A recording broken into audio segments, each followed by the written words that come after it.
نہایت رحم والا ہے۔ حدیث پاک چل رہی تھی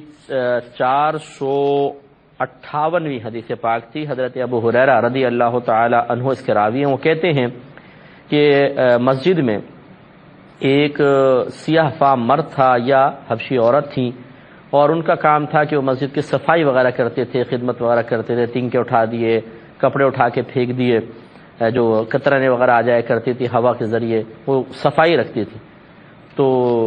ایک دفعہ نبی کریم صلی اللہ علیہ وسلم نے ان کے بارے میں پوچھا کہ وہ کہاں ہیں۔ جب غائب نظر آئی تو پوچھا کہاں ہیں، تو بتایا گیا رسول اللہ ان کا تو انتقال ہو گیا ہے اور ان کو دفنا بھی دیا گیا ہے۔ تو رحمت کونین صلی اللہ علیہ وسلم نے فرمایا کہ مجھے کیوں نہیں بتایا، مجھے بتا دیتے۔ اور پھر سرکار ان کی قبر پر گئے اور باقاعدہ وہاں پر نماز جنازہ ادا فرمائی۔ اس میں ہم نے آپ کو بتایا تھا کہ ایک بات تو یہ کہ چونکہ نبی کریم صلی اللہ علیہ وسلم حاکم تھے، حاکم اسلام تھے، اور جنازہ پڑھانے کا سب سے زیادہ حق حاکم اسلام کا ہوتا ہے، اور اگر بالفرض حاکم اسلام وہاں موجود نہ ہو، دوسرے لوگوں نے نماز جنازہ پڑھا دی، لیکن حاکم اسلام کو آرام سے اطلاع دینا پاسبل تھا، تو پھر حاکم اسلام کا حق ساقط نہیں ہوتا ہے۔ اگر نیچے والے پڑھا بھی لیں تو ان کے بعد پھر بھی وہ نماز جنازہ پڑھا سکتے ہیں، جیسے کہ رحمت کونین صلی اللہ علیہ وسلم نے یہ معاملہ فرمایا۔ اور اس میں ہم جو آخر میں پچھلے پروگرام کے لاسٹ میں کلام کر رہے تھے وہ یہ کہ حضرت ابو ہریرہ فرماتے ہیں پس وہ شخص فوت ہو گیا تو نبی کریم صلی اللہ علیہ وسلم نے ایک مرتبہ اس کے متعلق پوچھا، یعنی جب فوت ہو گیا اگلے دن ہی قریب ہی ہوگا تبھی جا کے آپ نے جنازہ پڑھا، وہ میں بتاتا ہوں کہ کب تک قبر پہ نماز جنازہ پڑھا سکتے ہیں۔ تو فوراً جیسے اگلے دن ہی سرکار نے پوچھا وہ شخص کہاں ہے، تو عرض کیا رسول اللہ وہ تو فوت ہو گئے ہیں۔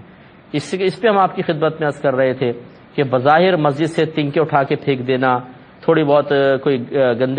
گندگی وغیرہ ہوا سے اڑ کر آ گئی، جیسے پہلے دور میں مسجد نبوی کے دروازے نہیں تھے، یعنی باقاعدہ لکڑی کے دروازے نہیں تھے، تو وہ ہوائیں جو ہیں وہ مختلف چیزوں کو لا کر مسجد تک پہنچا دیتی تھیں، تو پھر وہ صفائی ہو جاتی تھی، کرنے کی ضرورت پیش آتی تھی، وہ یہ کرتی تھی۔ تو سرکار صلی اللہ علیہ وسلم نے کہ بظاہر ایک چھوٹی سی ظاہری اعتبار سے بڑا چھوٹی سی خدمت ہے، لیکن رحمت کونین صلی اللہ علیہ وسلم نہ صرف اس کو محسوس فرماتے تھے، اس کا احساس کرتے تھے، اس کا مشاہدہ کرتے تھے، بلکہ اس شخص کی قدر و قیمت سرکار کی نگاہ پاک میں تھی۔ یہی وجہ ہے کہ جیسی وہ نظر نہیں آئے تو ان کی غیر حاضری کو محسوس کیا گیا کہ بھئی کہاں گیا وہ، اور فوراً کویسچن کیا۔ یہ ہوتی ہے بڑی بات کہ انسان ایسا نہیں ہونا چاہیے کہ جب اس کا مقام پہلے جب وہ محتاج تھا تو ایک ایک کا خیال کرے فلاں کہاں ہے فلاں کہاں ہے فلاں کہاں ہے، اور جب اللہ تعالیٰ اس کو عزت دے دے، مقام عطا فرما دے، اور وہ اپنے آپ کو نیچے والوں کا غیر محتاج تصور کرے، تو پھر نگاہیں طوطے کی طرح آنکھیں پھیر لے کہ تو کون اور میں کون، اور پھر بالکل کوئی پرواہ نہ ہو کہ کون کہیں جا رہا ہے، ارے جی رہے ساتھ رہے نہیں رہے نہیں رہے۔ یہ اکثر ایسی آپ دیکھیں گے کہ جب تک کسی کو منصب حاصل نہیں ہوتا وہ ہر ایک کی قدر بھی کرتا اور اس کے پیچھے بلکہ بھاگ رہا ہوتا، اور جہاں اللہ تعالیٰ کسی کو مقام و منصب عطا فرما دیتا ہے، چاہے وہ دنیاوی لحاظ سے مقام و منصب ہو، چاہے دینی لحاظ سے مقام و منصب ہو، پھر آنکھیں جو پھیری جاتی ہیں اور پھر جو پرانے لوگ ہوتے ہیں ان کو نظر انداز کیا جاتا ہے۔ اگر کوئی واقعی غلطی کر رہا ہے تو ٹھیک ہے، پھر تو ایک معقول وجہ ہے، لیکن کوئی غلطی نہیں کر رہا صرف اس وجہ سے کہ ابھی ہمارے کام کا نہیں ہے، اور کیا فائدہ یہ فلاں میری کمی پوری ضرورت پوری کر دیتے ہیں، تو بس پھر قدر نہ کرنا یہ غلط طریقہ ہے، اور ہمارے نبی کریم صلی اللہ علیہ وسلم کی سنت کے بالکل خلاف ہے۔ اس سے بھی پتہ چلا کہ مسجد کی خدمت بہت بڑی چیز ہے۔ ہم بعض اوقات جو مسجد کے خادم ہوتے ہیں بیچارے، جھاڑو دے رہا ہوتا ہے، پوچھا لگا رہا ہوتا ہے، اسے بڑا حقیر سا سمجھتے ہیں، کیونکہ وہ بیچارہ پیسے لے رہا ہوتا ہے، حالانکہ اس کے لیے پیسے لینا شرعاً بھی بالکل جائز ہے، فقہا نے اجازت دی ہے اس کی، کیونکہ مسجد ورنہ آلودہ رہے گی، خراب رہے گی، اور نمازیوں کو تکلیف و اذیت ہوگی، لیکن اس کو بڑے معمولی نگاہوں سے دیکھا جاتا ہے۔ اور شاید مسجد میں آنے والا کوئی تہجد گزار، کوئی اشراق چاش پڑھنے والا، کوئی کثرت سے قرآن پاک کی تلاوت کرنے والا، نفلی روزے رکھنے والا، ہو سکتا ہے اس کو نگاہ حقارت سے بھی دیکھتا ہو، یہ کیا کر رہا ہے، کر تو ہم رہے ہیں، حالانکہ اس کی یہ خدمت بہت بڑی عبادت ہے، بہت بڑی خدمت ہے۔ خانہ خدا کو صاف کرنا یہ کوئی معمولی چیز نہیں ہے۔ تو جتنے مرد حضرات ہمیں سن رہے ہیں، ہم آپ کو ایک مشورہ دیتے ہیں، اگر آپ چاہیں تو کہ کبھی زندگی میں موقع ملے کم از کم ایک بار تو یہ کر ہی لیجئے گا کہ آپ بھی جھاڑو لے کے ذرا مسجد کی جھاڑو لگا دیں، پوچھا لگا دیں، صفائی کر لیں، ایک دفعہ زندگی کے اندر ضرور کر لیجئے گا، مشورہ ہے میرا، باقی آپ کی مرضی ہے۔ باہر کے لوگوں کے لیے تو تھوڑا سا مشکل ہوگا کہ مطلب عموماً وہاں پہ اتنی ڈسٹ وغیرہ نہیں ہوتی ہے، مسجدیں اکثر صاف ہی ہوتی ہیں، پھر بھی اگر آپ دیکھیں کہ کسی مشین وغیرہ سے قالین صاف کیا جا رہا ہے تو آپ خادم سے ریکویسٹ کریں کہ تھوڑا سا مجھے کرنے دیں، اور بڑے اخلاص کے ساتھ کسی احساس کمتری میں مبتلا ہوئے بغیر اپنے قلبی تکبر کو پیچھے نکال کر دور کر کے، کیونکہ یہ تکبر ہوتا ہے میں مسجد کی صفائی کروں، لوگ دیکھیں گے تو کیا سوچیں گے میرے بارے میں، تو ہم اکڑ کے مسجد میں آنا ہی پسند کرتے ہیں، یہ چادر ڈالی اور اکڑ کے جی مسجد کے اندر آ گئے اور خادم کو بھی دو چار ڈانٹیں سنا دیں اور اس کو اپنی معذاللہ شان کے خلاف سمجھا کہ میں مسجد کی صفائی کروں۔ آپ کی اوقات کیا ہے بھائی صاحب یہ بتائیے پہلے، آپ میں کر رہے ہیں، اگر اللہ نہ کرے اللہ تعالیٰ آپ کے اس تکبر پہ ہی آپ کو پکڑ لے مثال کے طور پر، تو پھر یہ ساری میں نکل جائے گی۔ یہ میں اس کو کہہ رہا ہوں، اس شخص کے نفس سے مخاطب ہوں کہ جو ایسے شخص کو اس قسم کا مشورہ دے کر اس طرح تکبر سے ناکوشی کر دیتا ہے۔ اس لیے مسجد کی صفائی اپنی زندگی میں کم از کم ایک بار کر لیں۔ ہم نے بڑے بڑے اکابرین کو الحمدللہ دیکھا ہے کہ جیسے حرم شریف گئے تو بعض اوقات خدام صفائی کر رہے ہوتے ہیں، ان کے ساتھ مل کر کے بھائی مجھے بھی تھوڑا سا موقع دے دیں، میں تھوڑی سی یہ سعادت حاصل کر لوں، تو انہوں نے بھی صفائیاں کی ہیں۔ ایسا بھی آپ کر سکتے ہیں کہ حرمین شریفین جائیں تو آپ وہاں پر بھی کوئی تھوڑی بہت کوئی خادم صفائی کر رہے ہوں تو ان کے ساتھ مل جائیں، ورنہ کم از کم اپنے قریبی کوئی محلے کی مسجد، جیسے میں نے کہا زندگی میں ایک بار تو کم از کم اس عبادت سے بھی حصہ حاصل کر لیں کہ رحمت کونین صلی اللہ علیہ وسلم نے اس شخص کی خدمت کو اتنا سراہا کہ جب آپ کو بتایا گیا کہ ان کا وصال ہو گیا تو پھر آپ نے فرمایا مجھے کیوں نہیں بتایا، مسجد کا خادم تھا، مسجد کی خدمت کرنے والا تھا، اس کی تو میں بھی نماز جنازہ پڑھتا، اور پھر اتنا اہتمام کہ اس کی قبر پہ تشریف لے گئے اور نماز جنازہ ادا فرمائی۔ تو اب اس میں وہی بات ہے کہ حاکم اسلام، آپ چونکہ حاکم اسلام تھے، ابھی نماز نہیں پڑھی ہے تو آپ کو حق حاصل تھا کہ آپ جا کے نماز پڑھ لیں، اور یاد رکھیں کہ اگر کسی مردے کو دفن کر دیا گیا ہو تو پھر اس کی قبر پر بھی نماز ادا کر سکتے ہیں، لیکن اس میں جو متفق علیہ مسئلہ ہے، یعنی مفتہ بھی قول ہے، وہ یہ سمجھ لیں کہ اس وقت تک نماز پڑھ سکیں گے کہ جب تک میت کا بدن پھٹ نہ جائے، یعنی اندازے کے مطابق پھول پھٹ نہ جائے، اس وقت تک پڑھ سکتے ہیں، اور یہ مختلف حالات اور کیفیات کے اعتبار سے مختلف مطلب معاملات ہوتے ہیں۔ مثال کے طور پہ کوئی بہت موٹا ہے جلدی بدن پھٹے گا، پتلا ہے دیر میں پھٹے گا، گرمی کا سیزن ہے جلدی پھٹ جائے گا، اور سردیاں ہیں دیر میں پھٹے گا۔ بعض زمین ایسی ہوتی ہیں کہ وہ نمی والی ہوتی ہیں، گیلی ہوتی ہیں، جلدی پھٹے گا، خشک زمین ہے دیر میں پھٹے گا۔ تو اس لیے ذرا ان حالات و واقعات کو، کیفیات کو دیکھ کر کے غور و تفکر کریں، اور میں ترغیب نہیں دے رہا ہوں کہ آپ سب جا کے جنازہ پڑھنا شروع کر دیں، یہ اسی وقت ہوگا کہ جب اوپر لیول والے نے جنازہ نہیں پڑھا تو وہ جا کے پڑھ لے، لیکن اس وقت تک جب تک لاش پھولے پھٹے نہیں۔ یا کبھی کبھی ایسا بھی ہوتا ہے کہ بے دھیانی میں، مثال فرض کر لیں کہ بغیر غسل دیے دفنا دیا، یا غلطی سے نہلا تو دیا تھا لیکن نماز جنازہ پڑھے بغیر دفنا دیا، تو اس میں پھر یہ ہوتا ہے اگر غسل کے بغیر دفنا دیا، ابھی قبر پوری مکمل بند نہیں ہوئی، یا کھول بھی سکتے ہیں جلدی ہے تو کھول کر اس کو غسل دے کے دوبارہ دفنا دیں۔ بعض نے کہا کہ نہ کھودیں کیونکہ ہو سکتا ہے کہ پھر کسی اللہ تعالیٰ نے اس کے کوئی راز پوشیدہ رکھنا، اس کا انکشاف ہو جائے تو مناسب نہیں ہے، لیکن یہ ضرور ہے کہ اگر بالفرض آپ نے دفنا دیا ہے اور نماز جنازہ بھی ادا نہیں کی گئی تھی بالفرض، تو اب قبر پہ ہی نماز جنازہ ادا کی جائے گی، بشرطے کہ پھولا پھٹا نہ ہو۔ اگر پھول پھٹ گیا اور جنازہ نہیں پڑھا گیا تھا تو وہ سب نہیں پڑھ سکتے، اب سارے کے سارے گناہ گار ہوں گے۔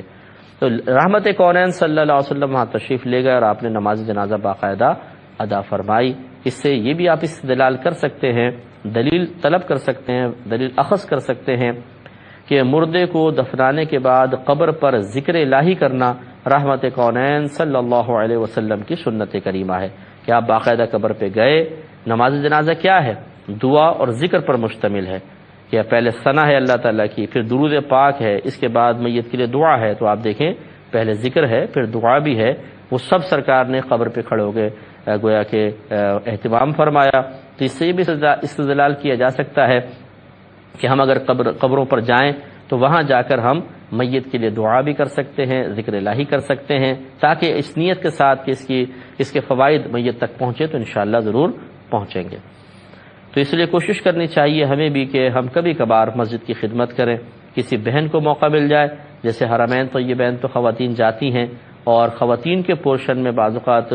کچرا نظر آ جاتا ہے، گندگی نظر آ جاتی ہے، تو آپ اس کو چن لیں، اٹھا کے باہر کہیں جا کے کچرے کے ڈرم وغیرہ میں کسی جگہ پھینک لیں، یا ایک تھیلی اپنے پاس رکھ لیں۔ جو بھی آپ مسجد کے اندر کوئی خراب چیز دیکھیں، ویسے تو الحمدللہ صفائی ماشاءاللہ بہت اچھی ہوتی ہے وہاں پر، پھر بھی ایسا ہوتا ہے کہ آپ بیٹھے ہیں، کوئی بال نظر آ گیا آپ کو قالین پہ پڑا ہوا، خواتین کے زیادہ گرتے رہتے ہیں بال، تو اٹھا کے پھر اس کو تھیلی میں جمع کرتے جائیں، پھر جب باہر نکلیں تو پھر وہ کسی ڈسٹ بن وغیرہ میں ڈال دیجئے۔ تو انشاءاللہ یہ ایک ایک جو آپ بال اٹھا رہے ہیں، جو کچرا اٹھا رہے ہیں، اس پر ثواب کا ترتب ہوگا، اور بروز قیامت آپ کا شمار بھی مسجد کے صفائی کرنے والوں میں ہو سکتا ہے۔ اور آخری وہی بات دوبارہ میں اعادہ کروں گا کہ جو مسجد کے آپ کے خادم ہیں، ان کی جو خدمت ہے اسے معمولی نگاہ سے کبھی بھی مت دیکھیے گا، کیونکہ یہ معمولی چیز نہیں ہے، یہ بہت بڑی عبادت ہے۔ اگر کوئی آپ کے گھر کی خدمت کرے اور مفت میں کرے، مثال کے طور پہ آپ کی محبت میں، پیار میں، تو آپ اس کا ایک ادب کرتے ہیں، احترام کرتے ہیں، اس کا شکریہ ادا کرتے ہیں۔ تو جو خانہ خدا کی خدمت کر رہا ہے، چاہے وہ اجرت لے کے ہی کر رہا ہے، کیونکہ مجبوری ہے اس کی، اگر وہ بیچارہ جاب کرے گا تو پھر یہ نہیں کر سکتا، اور اس کے لیے اپنے آپ کو وقف کرے تو ذریعہ معاش کیا رکھے گا اور کس طریقے سے گزارا کرے گا، اس لیے فقہا نے اس کو اجازت دی ہے۔ تو اس کے یہ نہ سوچے کہ یہ تو پیسے لے رہا ہے، پھر خدمت کا کیا فائدہ۔ اگر وہ خدمت فقط اللہ کے لیے کر رہا ہے اور پیسہ صرف اس لیے لے رہا ہے کہ تاکہ میرا وقت جو میں کہیں اور نہیں لگا سکتا، اس وقت کے میں پیسے لے رہا ہوں، تو یاد رکھیں اس کا عمل بالکل اللہ تعالیٰ کی رضا کے لیے ہے۔ تو اب ایسے اشخاص کو معمولی نہ سمجھیں، ان کو ڈانٹے نہیں، ان کو مارے نہیں،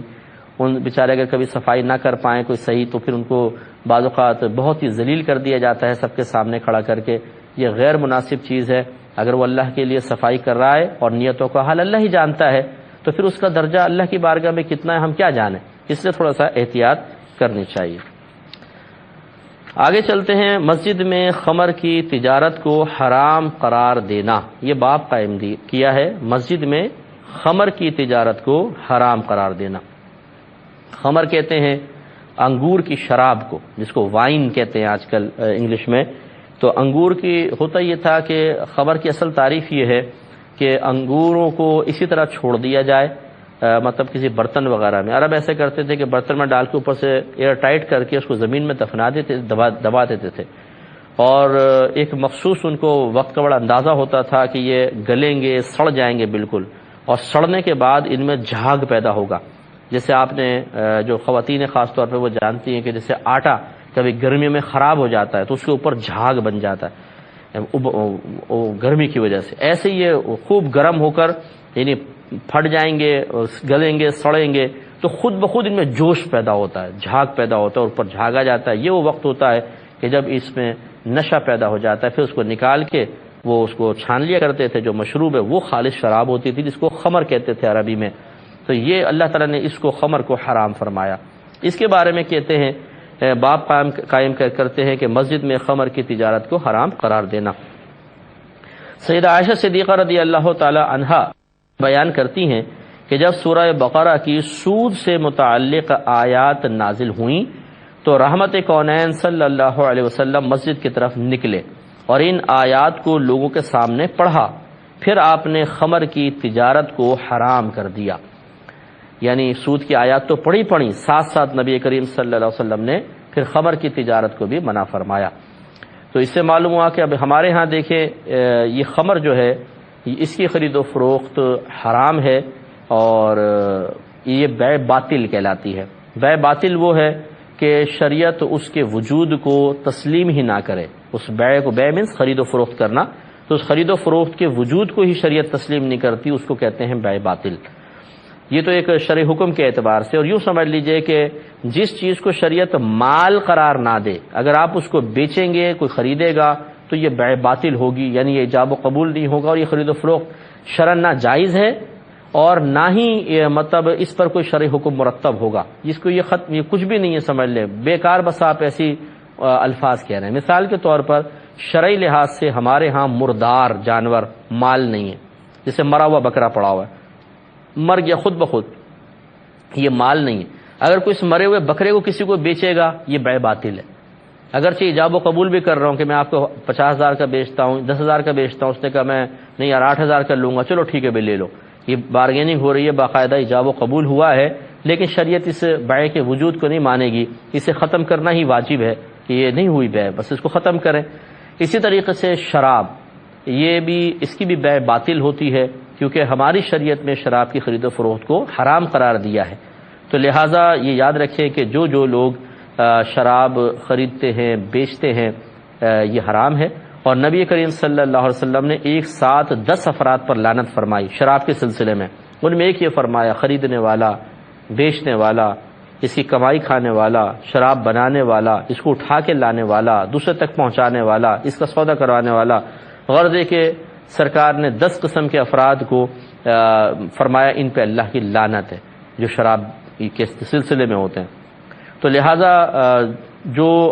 کوئی بھائی ہمارے یا کوئی مسلمان بہن ہوں کہ جو شراب بیچنے کے کام میں مشغول ہوں، تو یاد رکھیں کہ اس کی بیع نہیں ہوتی ہے۔ اس سے جو آپ کو پیسہ حاصل ہوگا وہ بالکل حرام ہے، اور اس پیسے کو اگر آپ نے ثواب کی نیت سے خرچ کر دیا مثال کے طور پر، تو اس میں حکم کفر بھی ہو سکتا ہے، کفر کا خوف ہے،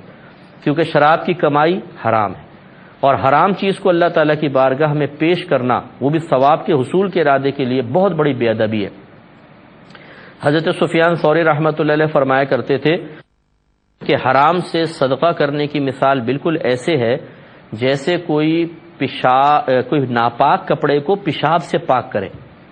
تو ناپاک کپڑا پیشاب ڈال کے پاک کرنے کی کوشش کریں گے اور ناپاک ہوگا۔ تو حرام مال تو پہلے حرام تھا، اسے اگر اللہ کی راہ میں خرچ کریں گے، یہ اتنی بڑی بے ادبی ہے کہ وہ اور گناہگار ہوگا، اور ہو سکتا ہے کہ حکم کفر بھی اس کی طرف متوجہ ہو جائے۔ سمجھانے کے لیے آپ کو اور مزید عرض کر دیتا ہوں کہ یوں سمجھ لیں کہ کسی نے ایک خوبصورت سا ڈبہ لیا اور اس میں نالی کی گندگی نکال کے ڈال دی، اور اوپر سے بند کر کے اس پہ خوبصورت سا پنی ونی چڑھا کر، اچھا ریپر وغیرہ چڑھایا، ریبن باندھا اس پہ، اور وہ بادشاہ کے دربار میں پہنچ جائے کہ حضور یہ تحفہ آیا آپ کو۔ اور جب بادشاہ اس کو کھولے شوق سے، اچھا یہ تحفہ ہے، کھولے تو گندگی اندر سے نکلے، تو بتائیے بادشاہ کا غضب کتنا ہوگا، اور کیا اس کو انعام ملے گا یا سزا ملے گی؟ تو یقیناً اس سزا کا مستحق ہوگا۔ تو بلا تمثیل ذرا غور و تفکر کریں کہ یہ صدقہ جو ہوتا ہے یہ اللہ تعالیٰ کی بارگاہ میں جاتا ہے۔ رحمت کونین صلی اللہ علیہ وسلم نے بیان فرمایا کہ اللہ تعالیٰ ارشاد فرماتا ہے کہ جب بندہ کو صدقہ کرتا ہے تو غریب کے ہاتھ میں پہنچنے سے پہلے وہ اللہ تعالیٰ کے دست قدرت میں پہنچ جاتا ہے، یعنی اللہ تعالیٰ اس کو مقام قبولیت عطا فرماتا ہے۔ تو اس کا مطلب یہ ہوا کہ جب یہ حرام ہم کر رہے ہیں تو اللہ تعالیٰ کی بارگاہ میں یہ بہت جلد پیش ہو رہا ہے، اور یہ اتنا گندا تحفہ تو پھر یقینی سی بات ہے کہ اللہ کے غضب کو آواز دینے کے مترادف ہے۔ اس لیے حرام کام کرنے والا اگر اس طرح اپنے آپ کو مطمئن کرتا ہے کہ یہ حرام تو کر رہا ہوں لیکن تھوڑا بہت اس مال سے میں صدقہ بھی تو کر دیتا ہوں، اس میں سے زکوٰۃ بھی تو نکال دیتا ہوں، غریب بچیوں کی شادی بھی تو کر دیتا ہوں، تو یہ خام خیالی ہے کہ اس پہ وہ کون سا اچھے کام کر رہے ہو آپ۔ یہ اس حرام مال سے ان کاموں کو کرنا، اور وہ بھی حصول ثواب کی نیت سے، یہ اور زیادہ آپ کے لیے گرفت کا سبب بنے گا۔ اس پہ مزید کلام کریں گے نیکسٹ پروگرام میں انشاءاللہ۔ وآخر دعوانا ان الحمدللہ رب العالمین۔